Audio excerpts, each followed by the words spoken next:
बोलो जयकारा, बोल मेरे श्री गुरु महाराज की जय। गुरु चरणों में नमन करूं झुका कर शीश, जड़ता में जीवन मिले ऐसा है आशीष। श्री गुरु महाराज की जय। गुरुमुख प्रेमियों, संसार के अंदर हमें ये मनुष्य देह, भगवान की बड़ी अपार कृपा हुई तो ये मनुष्य देह मिला।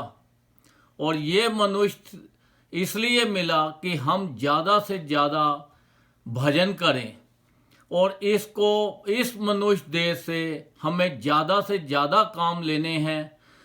वो काम क्या है? भजन करना है।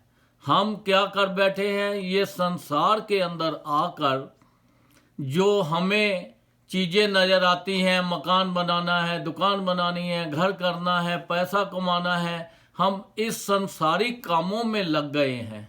हमें ये कामों से करते हुए साथ में हमें भजन जो है वो बहुत ज़रूरी करना है, क्योंकि हमारे साथ जाने वाली जो चीज़ है वो सिर्फ भजन है। जो यहाँ पे जितनी भी चीज़ें हैं ये हमारे साथ जाने वाली नहीं हैं, ये हमें खाली इस्तेमाल करने के लिए दी हैं। इनके साथ ज़्यादा मोह करना नहीं है। इन चीज़ों का लाभ उठाओ, भजन करो ज़्यादा से ज़्यादा, ताकि हमारे शरीर के साथ जब हम जाएंगे तो हमारा भजन ही हमारे साथ जाएगा।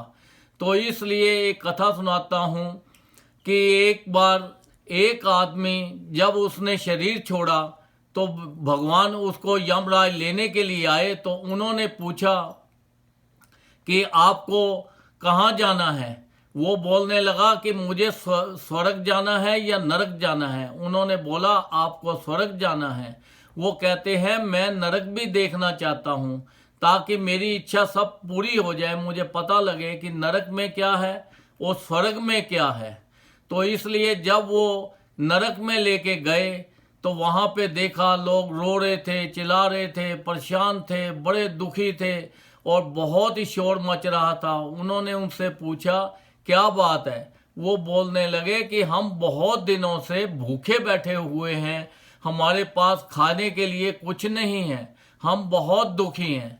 तो इतने में सामने में एक नज़र पड़ी, एक बहुत बड़ा पतीला पड़ा था, बहुत ऊंचा था। और उनसे पूछा कि ये क्या है? उन्होंने बोला ये पतीला जो है ये 300 फीट ऊंचा है। उन्होंने बोला इसके अंदर क्या है? उन्होंने बोला कि इसके अंदर खीर भरी हुई है, और ये जो खीर है हम खा नहीं सकते, क्योंकि ये ऊंचा ही इतना है कि यहाँ तक पहुँचना हमारा बहुत मुश्किल है। उन्होंने कहा ठीक है। अब वहाँ से फिर उन्होंने बोला चलो स्वर्ग की ओर चलो। जब स्वर्ग में गए तो लोग हंसी खुशी मना रहे थे, खूब सत्संग कर रहे थे, खूब मौज ले रहे थे और खुशियों से भरपार भरे हुए थे। उन्होंने इतने में निगाह पड़ी तो वहाँ पे भी वो पतीला एक बहुत बड़ा पड़ा था, वो भी बहुत ऊंचा था। उनसे पूछा भाई क्या बात है? उन्होंने बोला ये जो पतीला है इसके अंदर खीर भरी हुई है। तो उन्होंने बोला कि आप कैसे खाते हो? उन्होंने बोला कि देखो हम सब ने मिलकर एक लकड़ियां इकट्ठी की, वो लकड़ियों का एक सीढ़ी बनाई और सीढ़ी से हम ऊपर चढ़ जाते हैं और ऊपर जाके हम सब लोग खीर खाते हैं।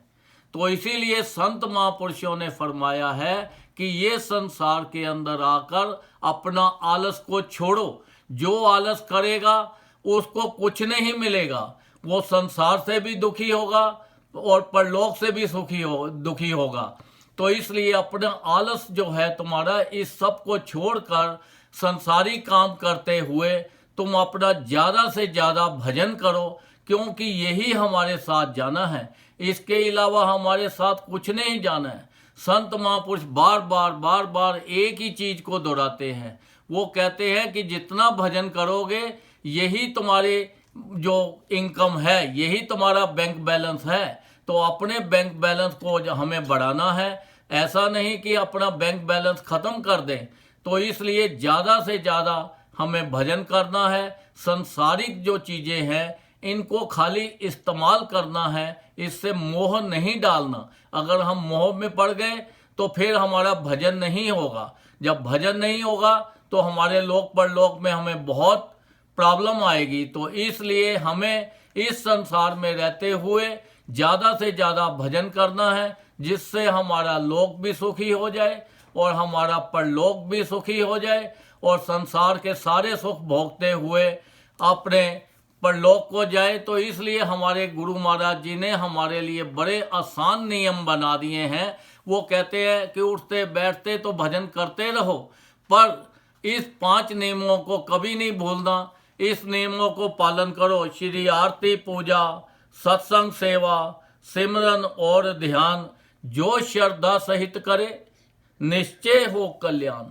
देखो गुरु महाराज जी ने कितने आसान तरीके बना दिए हैं। वो कहते हैं और कुछ नहीं कर सकते, कम से कम ये 5 नियमों का आप पालन करो तो तब भी आपका लोक सुखी हो जाएगा और परलोक भी सुखी हो जाएगा।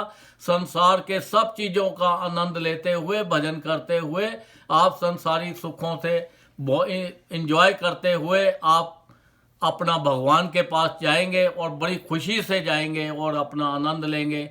बोलो जयकारा, बोल मेरे श्री गुरु महाराज की जय।